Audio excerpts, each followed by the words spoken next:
한 나병 환자가 살고 있었습니다. 나병 환자는 요즘 한센병이라고 해야 되는데요. 오늘 본문에는 뭐 나병 환자로 써 있으니까 나병 환자가 살고 있었는데 그 나병 환자가 살아가야 할 이유가 무엇이었을까요?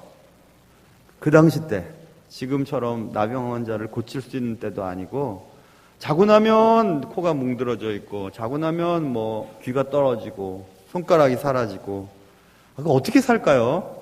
뭐 때문에 살아야 할까요? 또 삶의 이유는 무엇이었을까? 저는 이 나병 환자의 삶을 이렇게 말씀 속에서 보면서 오늘 제목으로 달아놓은 박탈감이라고 하는 단어가 떠올랐습니다. 상대적 박탈감이라고 하는 용례로 많이 쓰이는 단어죠. 박탈감이라고 하는 단어를 사전적 의미를 보면 이렇게 써 있습니다. 박탈감이란 권리나 자격 등 당연히 자신에게 있어야 할 어떤 것을 빼앗긴 듯한 느낌. 그래서 상대적 박탈감이란 또 이렇게 써 있습니다. 다른 사람들만큼 살 수 없음을 보고 느끼는 데서 발생하는 감정. 쉽게 얘기하면 이런 겁니다. 왜 나는 다른 사람들처럼 평범하게 살 수 없는 걸까? 다른 사람들은 안 그런데 왜 나만 이렇게 되는 걸까? 아니, 어디서부터 잘못되었을까? 이렇게 사느니 차라리 죽는 것이 낫지 않을까? 그런 생각들이 박탈감, 상대적 박탈감입니다. 나병 환자는 그래서 그동안 수없이 죽음을 생각했습니다. 우리는 보통 사는 것이 죽는 것보다 더 비참하다고 느낄 때 죽음을 선택하죠. 이 나병 환자는 아마 매일매일 그런 생각을 했습니다. 그런 박탈감의 중심에서 기적이 일어나게 되는 사건, 오늘 예수님의 기적 시리즈 6번째 사건입니다. 여러분도 요즘의 삶 속에서 당연히 자신에게 있어야 할 어떤 것들이 빼앗긴 듯한 느낌, 다른 사람들만큼 살 수 없음을 보고 느끼는 데서 발생하는 그런 감정들, 그런 것들 가운데에서 사는 게 너무 힘들다라고 느끼는 분들에게 오늘 말씀을 듣고 새롭게 시작하는 귀한 기적의 시간 되실 수 있기를 주님의 이름으로 축원합니다. 자, 기적은 항상 우리가 지금까지 살펴본 것처럼 두 가지 요소가 필요한데 그것은 기도와 순종이었죠. 그래서 역시 오늘도 기도 가운데서 이 사건은, 이 기적은 시작되게 됩니다. 본문에 보시면 한 나병 환자가 예수께 와서 꿇어 엎드려 간구하여 이르되 원하시면 저를 깨끗하게 하실 수 있나이다, 이렇게 기도하는 장면에서부터 이 사건은 시작이 됩니다. 여기 나병 환자의 기도는 몇 가지 면에서 꼭 살펴봐야 할 것이 있습니다. 그것은 오늘 이 나병 환자가 예수 그리스도께 와서 오늘 41절 보면 예수님이 손을 내밀어서 그에게 될 수 있을 만큼 가까운 곳까지 나병 환자가 왔다는 데서부터 출발해야 합니다. 굉장히 놀라운 사건이거든요. 예수님 당시에 나병은 신의 저주로 말미암는 불치의 병이라고 느꼈던 때였습니다. 여겼던 때였습니다. 그래서 사람들은 나병을 부끄러워했고 두려워했습니다. 또한 전염을 무서워했기 때문에 나병 환자들은 모두 공동체로부터 분리되었고, 나병 환자가 어디로 가야 할 때, 길을 걸어갈 때는 자신이 나병 환자인 것을 사람들에게 알려줘야만 했습니다. 그래서 나는 부정하다, 나는 부정하다 하면서 소리를 지르며 움직여야 했습니다. 그렇지 않다가는 사람들이 돌을 던져서 쳐버리면 죽어버리거든요. 그러니 돌을 던져도 맞지 않을 거리만큼 떨어져서 나는 부정하다, 나는 부정하다 하면서 겨우 움직여야 했던 그때에 나병 환자가 사람들로부터 둘러싸여 있는 예수님 바로 발 앞에까지 왔다는 사실, 이것은 나병 환자가 죽기를 각오하고 왔다는 것을 알 수 있습니다. 나병 환자는 예수님이 손을 내밀어서 그를 댈 만큼 가까이 왔고, 그에게 예수님께 엎드려서 예수님, 날 좀 도와주십시오. 원하시면 나를 깨끗하게 하실 수 있지 않습니까? 라고 얘기했다는, 여기서부터 이 나병 환자의 간절함을 느낄 수 있습니다. 아니, 이 사람 나병 환자가 아니야? 여기가 어디라고 왔어?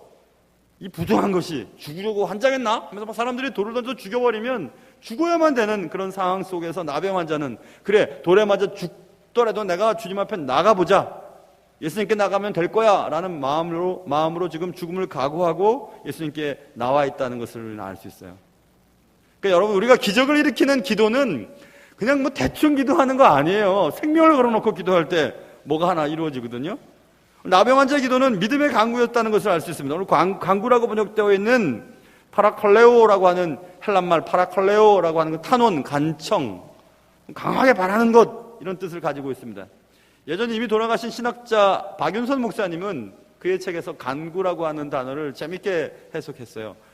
얼마나 간절하게 기도를 하냐면 간이 끊어질 듯한 기도, 그게 간구라, 이렇게 해석했습니다.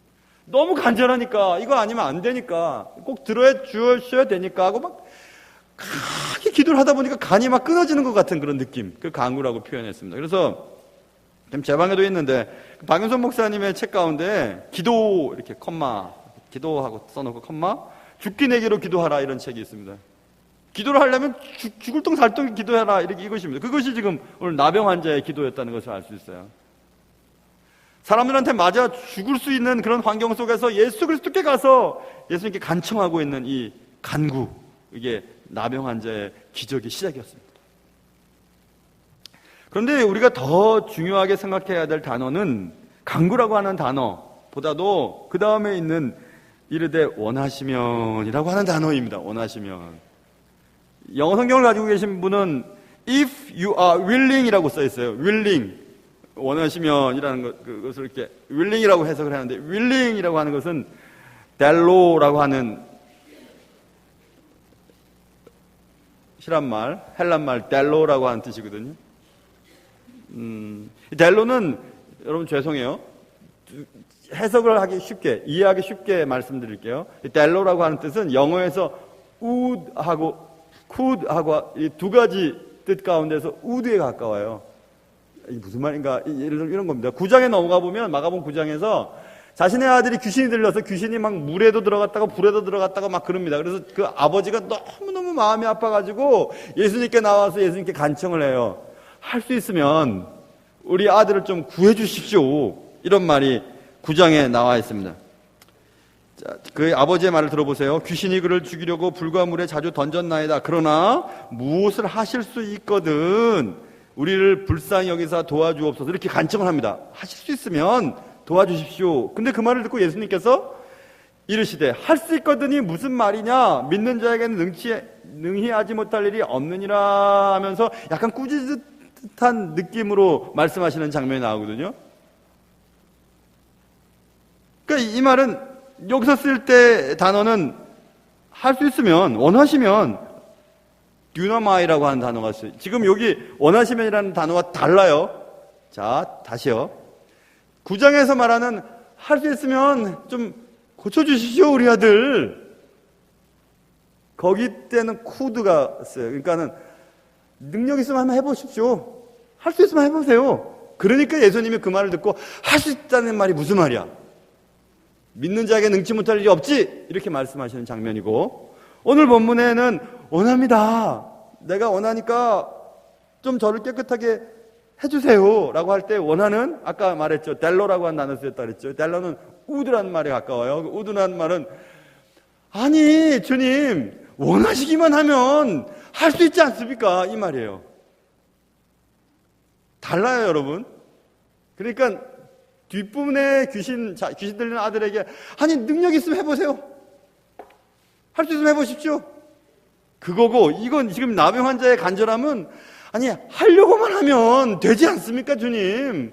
해주십시오, 그 뜻이에요. 그러니까 이 말은 무슨 말이냐면, 나병 환자가 예수님이 충분히 자신을 고칠 수 있는 능력을 가지고 계신 분인 것을 알고 지금 기도하고 있다는 것이에요. 달라요. 그래서 그러니까 우리가 기도할 때 한번 해보세요, 뭐 해보십시오, 고쳐주시든가 말든가, 이거 하고 달라요. 나병 환자는 분명히 아니 주님이 하시기만 하면 되는 거 아니에요, 말씀만 하면 되는 거 아니에요, 그러니까 해주십시오 주님, 이렇게 기도하는 거예요. 그러니까 나병 환자의 기도는 우리에게 깨닫게 해주는 바가 굉장히 큽니다. 예수님의 능력을 분명히 믿었다는 것을 알 수 있어요.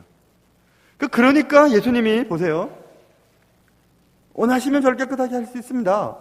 예수님께서 41절, 예수께서 불쌍히 여기서 손을 내밀어 그에게 대시며 이르시되 내가 원하노니 그 받아서 얘기하는 거예요. 델로. 그래, 그래, 나 할 수 있지. 내가 하려고만 하면 되지. 그래, 내가 하려고 한다. 그래, 너 깨끗해져라. 이렇게 얘기하는 거예요. 너무너무 다르죠? 9장에 있는 할 수 있으면 해보십시오. 그것과 다르죠? 예수님은 나병 환자의 그런 믿음을 기뻐하셨습니다. 그래서 불쌍히 여기시고 손을 내밀어서 그에게 간구하여 말씀하십니다. 그래, 나 할 수 있어.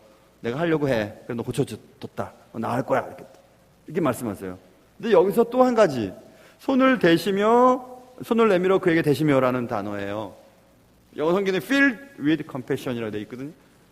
아주 연민으로 가득 찬 예수님께서 나병 환자, 자신 앞에 엎드려 있는 나병 환자의 몸에 손을 대셨어요. 대단히 놀라운 일입니다. 거기 있는 사람 다 놀랐을 겁니다, 아마. 왜냐하면 구약의 정결법은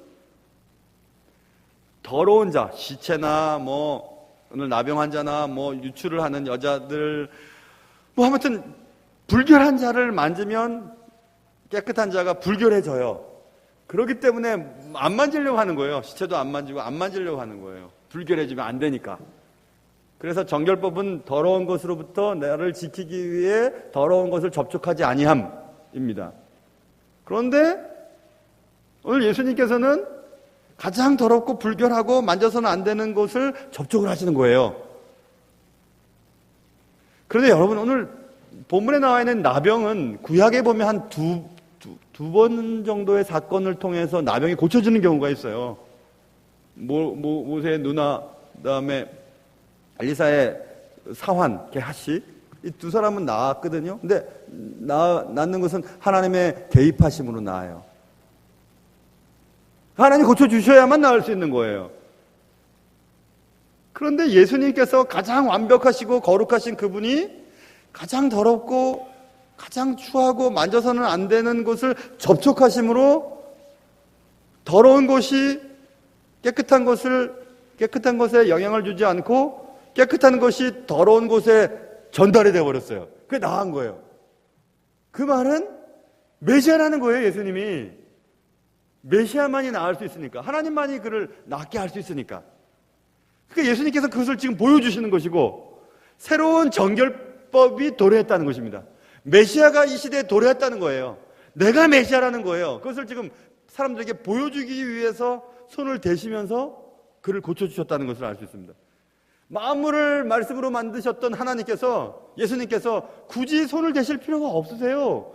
그냥 나라 하면 끝나는 거거든요. 손을 대시면서 말씀하시는 것입니다.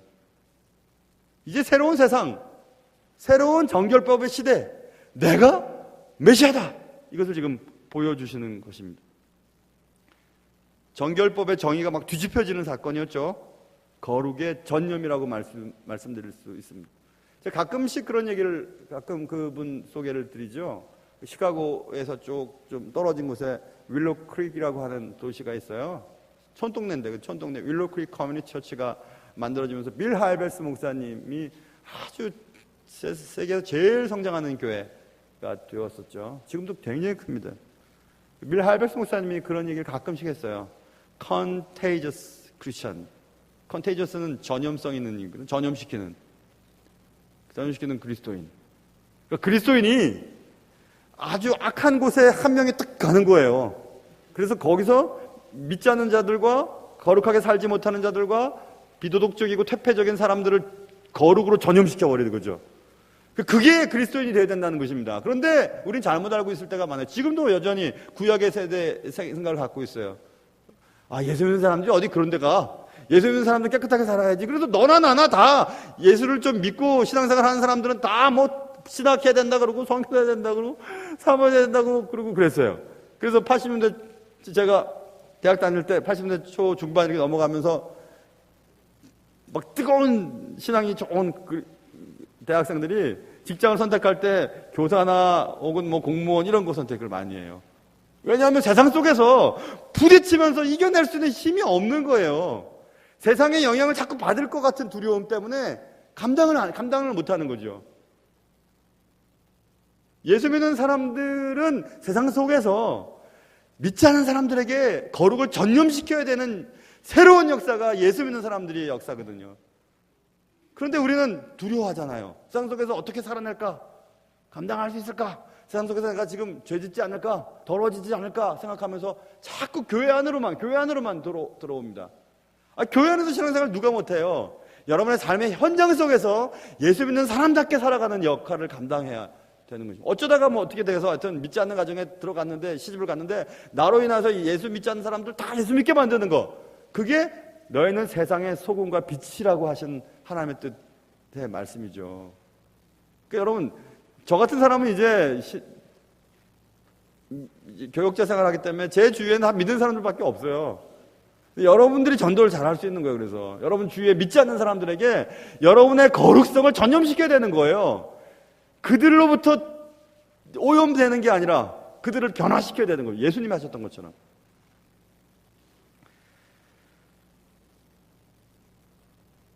여기서 이제 우리는 또 이런 생각을 하죠. 예수님께서 뭐 진짜 막 진물나고 막 탁 떨어져 나가는 그게 손 댔겠어?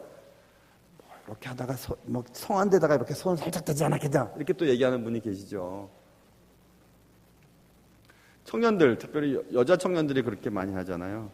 어디 가면은 컵을 있잖아요. 이렇게 안 먹어요. 누가 입댔다고. 그러다 이렇게 먹다가 이제 요렇게 더러워질까봐. 예수님도 그랬다는 거죠. 막 그냥 나병 걸렸는데 안 된 데다 손 댔겠지, 예수님이. 아니요. 복음서는요, 마태마가 누가 요한 복음을 서로 이렇게 같이 대조해 가면서 읽어야 돼요. 누가복음에 써 있거든. 누가복음 5장 12절에 이 나병 환자는 온몸에 나병 들린 사람이었다고 분명히 기록되어 있습니다. 온몸에 다 지금 막 짓눌려 갖고 진물 나고 막 냄새 나고 다 뒤틀리고 하는 것입니다. 거기서 손을 댄 거예요, 주님이. 그리고 낫게 해주셨어요.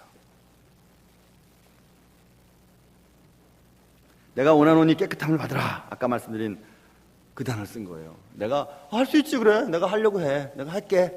나라, 이렇게 하신 겁니다. 나도 나병 환자가 원하던 대로. 여러분, 우리는 기도를 다 할 수 있어요. 기적을 일으키는 기도를 다 할 수 있습니다. 그런데 다 기도할 수 있지만, 그러나 아무나 생명을 걸고 기도하지는 않는 것 같아요. 그리고 믿음으로 기도하지 않습니다. 기도하다가 하나님께 그래 한번 해보세요. 뭐 해보시고 안 되면 할 수 없고, 그럴 때 참 많아요. 우리가 기도할 때.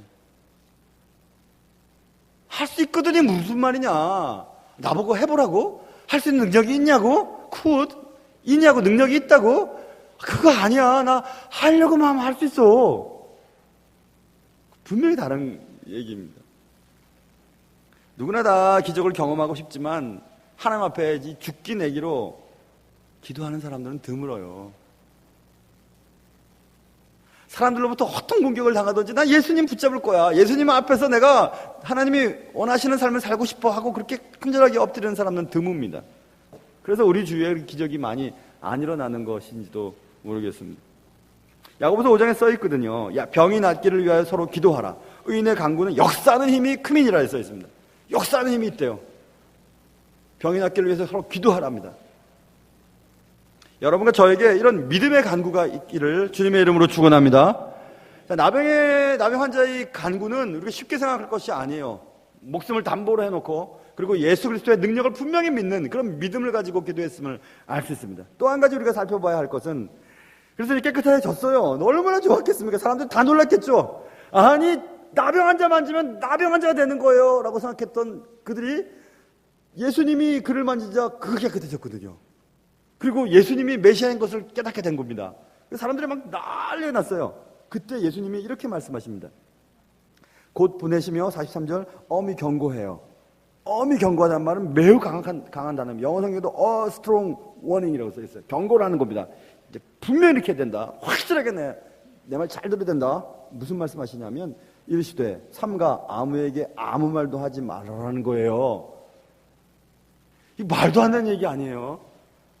저 같으면 막 설교 시간에 막 병이 났고 누군가가 막 병 고침 받으면 막 그 사람 막 세워갖고 전도하러 다닐 것 같아요. 이 사람 죽을 뻔해서 살아났다고, 예수님 능력이 있다고 막 그렇게 할 것 같습니다.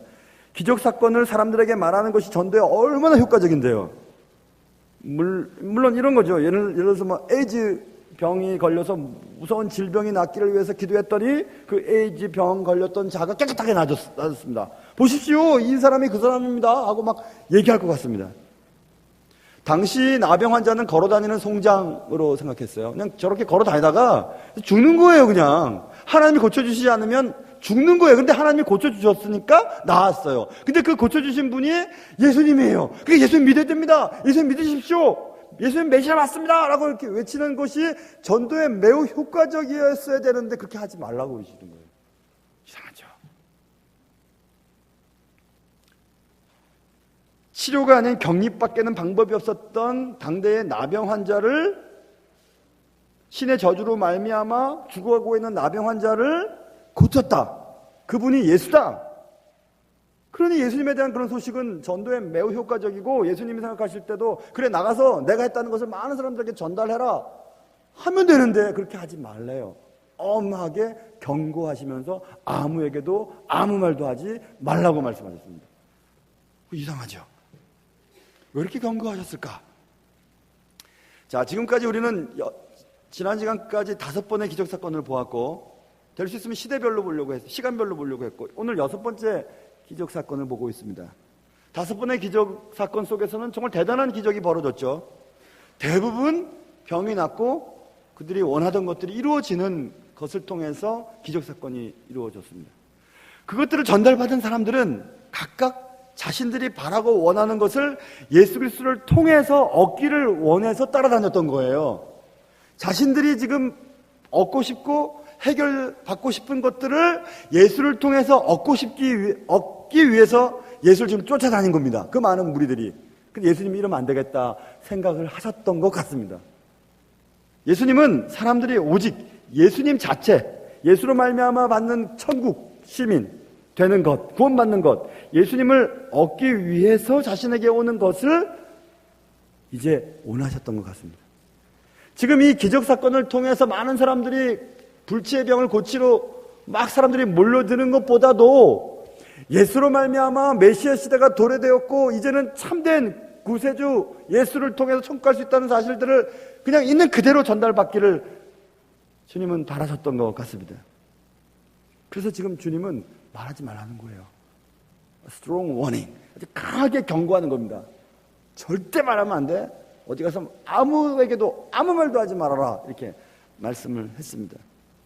우리 생각에는 전도의 효과가 될 것 같은데요. 그런데 주님은 그렇게 하지 말랬어요. 근데 예수님이 그렇게 엄히 경고하셨는데 45 들어보세요. 그러나 그 사람이 나가서 이 일을 많이 전파하여 널리 퍼지게 하니, 그게 잘하는 것인 줄 알았습니다.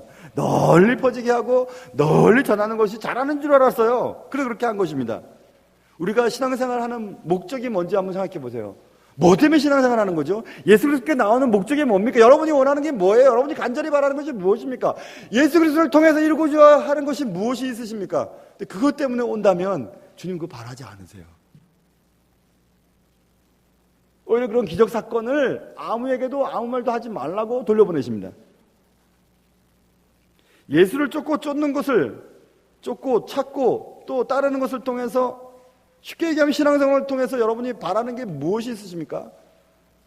그것이 정말 기적일까요?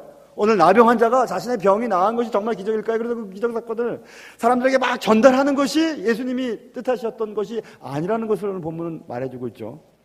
예수님 그걸 원하시지 않으셨어요. 단지 그를 불쌍히 여기셔서 그를 낫게 해주셨던 것 뿐이었습니다. 우리는 찬송가 94장에 뭐 이런 찬송 많이 부르지 않습니까?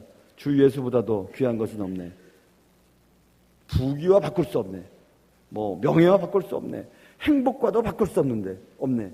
주님만이 나의 최고다고 이렇게 얘기합니다. 진짜 그러십니까? 주님 한 분으로 최고예요. 우리가 기도하는 것들 이루어지지 않는다고 해도 주님 한 분이 있으면 난 괜찮습니다라는 그런 분이십니까? 그런 신앙생활을 하십니까? 아니면 주님이 이것 좀 해주셔야 나도 생각 있게 따라가겠습니다 하는 분 계시지 않으세요? 내가 해주셔야 돼요. 안 해주시면 나도 생각 있습니다. 나도 교회 안 나와요. 그런 경우들 많잖아요. 얼마나 그게 아주 그냥 그 밑바닥까지 내려가냐 하면요, 막 교회에 뭐가 때가 되면 뭐가 안 되면요. 나 교회 안 다녀요. 막 창피해서 못 다니겠어요. 그런 게 어디 있어요? 주님 때문에 다니는 건데. 내가 막 열심히 기도했는데요. 누구나 다 들어주고 우리 가정에 그건 안 들어줬어요.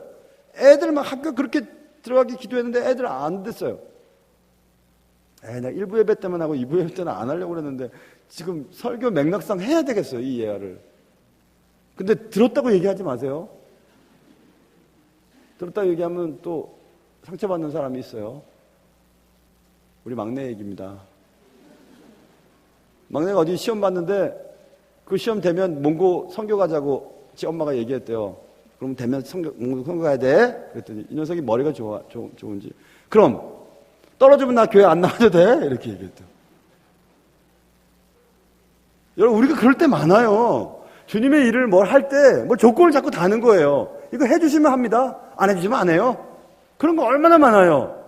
그런 거 아니에요. 주님 그런 것 때문에 주님 따르는 거 원하시지 않으세요. 하박국에 보면 이런 말씀 써 있지 않습니까? 비록 무화과 나무가 무성하지 못하고 포도나무에 열매가 없고 감람나무에 소출이 없고 밭에 먹을 것이 없고 우리의 양이 없어. 외양간에 소도 한 마리도 없어요. 하면 안 되는 거예요. 장사를 하면 장사도 안 되고 목축하면 목축도 안 되고 농사지면 농사도 안 되고 과수원하면 과수원 다 안 돼요. 그런데 그래도 나는 여호와로 말미암아 즐거워하며 나의 구원의 하나님으로 말미암아 기뻐하리로다 이렇게 얘기합니다. 그게 진짜 신앙이잖아요. 그래서 여러분 진짜 기적의 요소는 기도와 순종이라고 말씀드렸죠. 지금 순종을 못하는 거예요. 지금 나병 환자는. 기적이 이미 일어났잖아요. 나병의 병이 고쳐졌잖아요. 아니에요. 그 기적이 아니에요. 그거는 예수님의 기적 아니에요. 예수님의 기적은 나병 환자가 자신의 생각과는 상관없이 예수님이 말씀하시는 것을 순종하며 살아가면서 느끼는 주님과 함께하며 느끼는 그것이 기적이에요. 우리도 여러분 지금 다 이렇게 많은 사람들이 앉아서 예배드리고 있으면서 나도 기적을 경험하고 싶다고 매주 나와서 여러분은 기도하고 계실 것입니다. 여러분이 원하는 것들이 이루어지는 것이 기적이 아니에요. 기적은 내 생각과는 상관없이 주님이 원하는 것을 해보니까 거기서 새로운 지금까지 느껴보지 못했던 어떤 특별한 것들을 느껴가는 겁니다. 그게 기적이에요. 보세요. 원수를 사랑해라. 그 원수 어떻게 사랑해요? 원수 때려줘야죠. 안 볼 때 2대 때려줘야죠. 날 핍박하는 사람들 왜 기도해줘? 어떻게 기도해줘요? 내 기도할 것도 많은데. 근데 기도하는 거예요. 사랑해주는 거예요. 원수에게 떡 하나 더 주는 거예요. 그랬더니 하나님 주시는 놀라운 어떤 평안을 내가 느끼게 돼요. 야, 내가 내 스스로 내 경험과 또 내 성질로는 그렇게 할 수 없는데 하나님의 말씀을 듣고 원수를 용서해주고 나를 핍박하는 사람들에서 기도해주고 막 힘들 때도 찬양하게 되고 막 몸이 아파 죽을 것 같은데도 하나님 앞에 감사하게 되고 이렇게 변했네. 그게 기적이에요. 그게 예전에는 자연스럽게는 그렇게 하지 못했던 그런 삶을 이제 살게 되었잖아요. 그 기적이에요. 근데 이 나병 환자는 자신이 원하는 것은 이루어졌지만 병은 고쳐졌지만 주님의 말씀에 순종하지 못하자 주님과 함께하는 동행하는 즐거움은 경험하지 못하는 것입니다. 이건 기적 아니죠.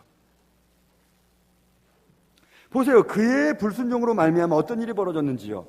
주님이 엄히 경고해서 아무에게도 아무 말도 하지 마라 라고 보냈습니다. 45절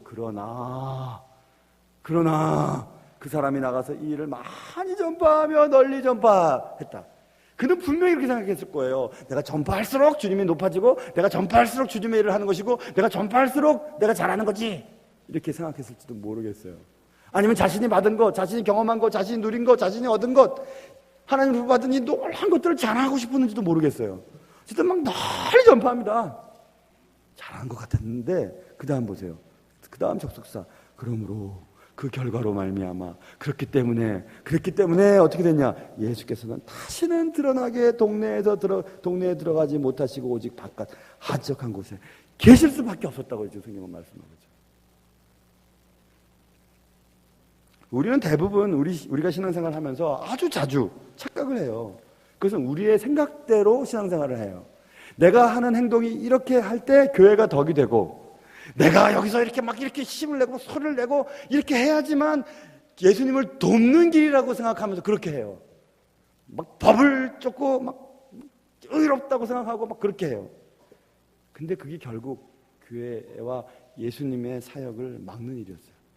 예수님이 마음껏 다니시면서 복음을 전하셔야 되는데 다니실 수가 없어요. 이제는 그들이 각각 원하고 그들이 각각 바라고 있는 것들을 위해서 예수님을 이용하려고 하는 사람들로 가득 차 있으니까 그 속에 예수님이 있을 수 없었던 것입니다.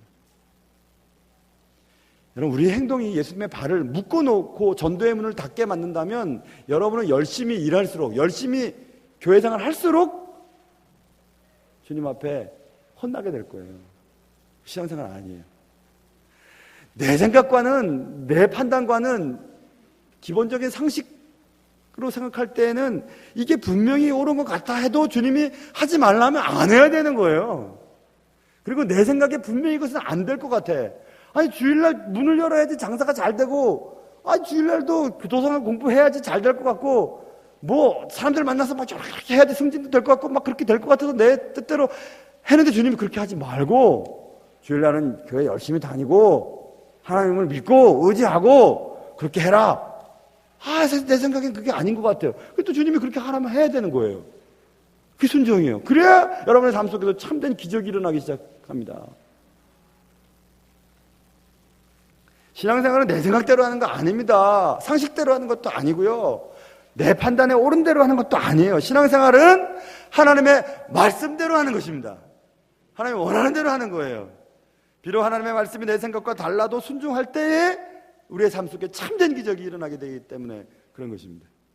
예수님은 내가 원하는 다양한 목적을 이루기 위해서 마치 요술램프의 요정처럼 이것 좀 해주시오, 저것 좀 해주시오, 안 해주면 나도 생각이 있어요 하면 그러는 거 아니에요. 내가 아무리 기도했어도 주님이 그거 아니라면 안 하는 겁니다. 또 하나님이 안 들어주시면 그게 하나님의 뜻인 게 맞아요. 또 내가 원하지 않더라도 하나님이 원하시면 그걸 해야지 되는 거예요. 우리가 언제부터 예수님을 내가 원하는 일들을 처리해 주시는 사람으로, 처리해 주시는 존재로 알고 그를 이용하며 살았습니까? 그게 무슨 신앙생활이겠어요, 그게. 만약 그렇다면 예수 믿는 사람은 다 부자야 돼야 되고, 다 예수님 믿는 사람은 다 좋은 학교 가야 되고, 예수 믿는 사람은 사업이 다 잘 돼야 되는 거 아닙니까? 다 오래도록 잘 살아야 되고, 늦게까지 살아야 되고, 오래 살아야 되고. 그렇지 않죠. 신앙의 크기는 순종의 크기예요. 그래서 순종의 크기만큼 기적도 일어나게 됩니다.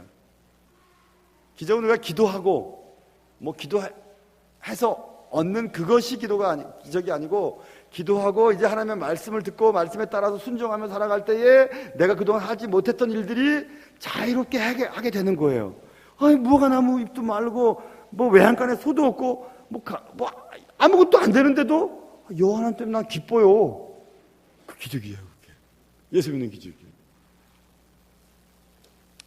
예수님은 오늘 또 하나의 기적 사건을 이렇게 우리에게 보여주시면서 우리에게 말씀하고 싶어 하시는 것이 있으세요.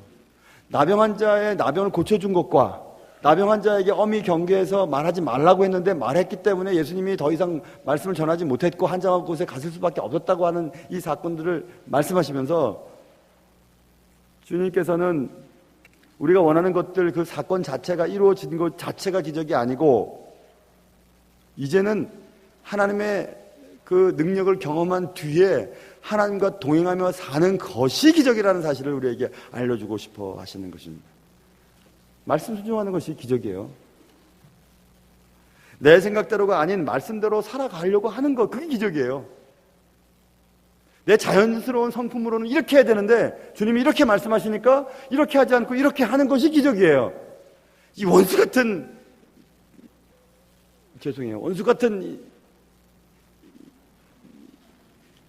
남편을 자고 있을 때 그냥 때리고 싶은 게 아니라 그를 위해 기도하고 싶어지는 것으로 변하는 것, 기적이에요.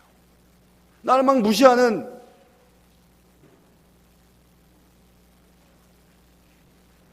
며느리나 나를 힘들게 하는 시어머니나 그를 위해서 기도하고 그의 잘됨을 위해 기도하는 것, 그 기적이에요.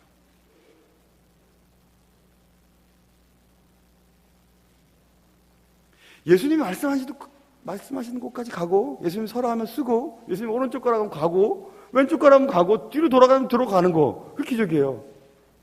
그래서 예수님을 믿는다는 것은 내 인생의 운전대를 주님께 맡겨드리는 거예요. 그리고 나는 편안한 거예요. 하나님을 사랑한 자 그의 뜻대로 부르심을 이룬 자에게 모든 것이 합력하여 선을 이룬다. 하나님을 사랑하시는 자에게 잠을 주신다. 다 그런 뜻이죠. 우리 집 얘기 아닙니다. 우리 집 얘기라고 생각해도 할 수 없지만, 차를 모는데 옆에 아내는 말로만 얘기해요. 이리로 가는 게 빠르다, 절로 가는 게 빠르다, 절로 가지, 왜 절로 가냐, 막 우리 얘기 아닙니다. 내가 운전대를 하고 있으면 나한테 맡겨줘야 되잖아요. 돌더라도. 우리 집 얘기 아닙니다. 막 이렇게. 그럼 운전대를 맡긴 게 아니죠. 그러면 이제 저는, 제가 아니고, 그러면 이제 그 사람, 운전대를 잡은 사람은, 그래, 네가 운전해! 라고 얘기를 할 거예요, 아마. 만약에 저 같으면, 저는 성품이 워낙 또 얌전하고 젠틀하니까 한 번도 그런 적이 없어요. 왜냐면 아내가 무서우니까. 운전대를 맡겼으면 운전대에 맡겨놓고 자야 돼요. 그게 맡긴 거예요. 내 삶의 운전대를 주님께 맡겼다면은 주님이 알아서 하시는 거예요. 내 생각에 돌아가는 것 같고, 내 생각에 일로 가는 게 옳을 것 같고, 내 생각에는 멈춰야 되는 것 같고, 내 생각에 저기가 지름길 같아서 자꾸 얘기하는 거 아니에요. 그런 건 주님께 맡겨야 돼요. 그 먹는 것, 마시는 거 이런 거 맡겨라. 그런 거 이방인들도 구하는 거다. 너는 더 큰 거 구하라. 먼저 그의 나라와 그의 의를 구해라. 그거 해라. 너가 내 일 하면 나는 네 일 다 책임져 줄 테니까 알아서 할 테니까 걱정하지 말고 너는 편안하게 지내라. 이게 예수 믿는 거예요. 그게 순종이에요. 왜 나는 다른 사람들만큼 살 수 없는 걸까? 다른 사람들은 왜 안 그런데 왜 나만 이렇게 살아야 되는 걸까? 어디서부터 잘못된 걸까? 이렇게 사느니 차라리 죽는 게 좋지 않아? 그게 박탈감이라고 했죠. 그 박탈감의 중심에서 주님을 찾아야 돼요. 주님, 나 지금 다른 사람은 다 잘 되는 것 같은 나는 이래요. 나는 뭐 이상해졌어요. 꼬여서요. 이렇게 사는 게 죽는 게 제일 나은 것 같아요. 그런 박탈감의 중심에서 주님을 찾아야 돼요. 주님을 외쳐야 돼요. 그리하여 권리나 자격 등 당연히 자신에게 있어야 할 어떤 것을 빼앗긴 듯한 느낌, 박탈감이라고 했죠. 그 박탈감에서 해방되는 기적을 경험해야 되는 것입니다. 다른 사람들만큼 살 수 없음을 보고 느끼는 데서 발생되는 감정, 상대적 박탈감이라고 했죠. 그 상대적 박탈감에서 자유케 되는 기적을 경험해야 돼요. 그래서 예수를 믿으면 가진 거 없고 배운 거 없고 아는 것 없고 되는 것 없어도 예수로 말미암아 기쁠 수 있는 것이 진짜 믿음 생활이에요.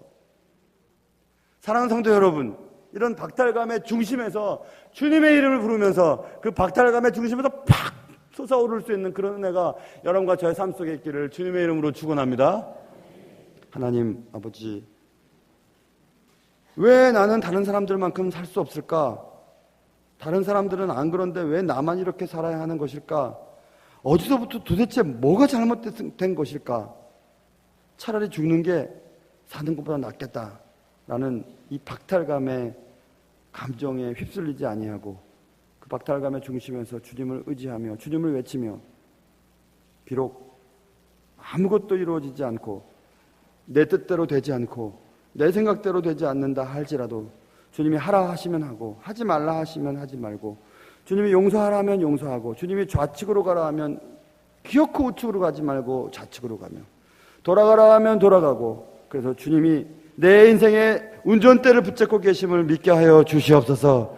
주님의 은혜가 우리의 삶 가운데 가득하기를 간절히 바라오며 우리의 삶의 모든 것 되신 예수님의 이름으로 기도합니다.